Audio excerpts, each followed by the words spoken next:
Go to the Automation panel, click Variables and the Add icon. Double-click to rename and click the Edit icon. Under Variable Type, select Date.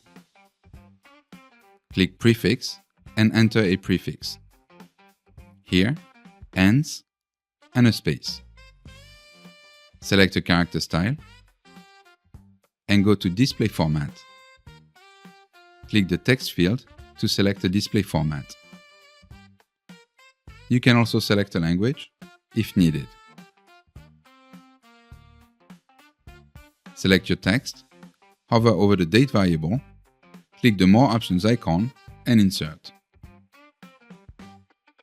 Then select a date.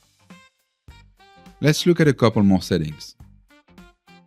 We want to allow stores to print on-site with promotions running for a maximum of 2 weeks. Click Start Date and under Type, select Relative Date. Keep the start date at 0. This means they'll be able to produce materials on the day. Then click End Date, select Relative Date, and under End Date, enter 14. This means promotions won't be able to run for more than 14 days. Since our stores are closed on Sundays, we'll make sure that promotions cannot end on Sundays.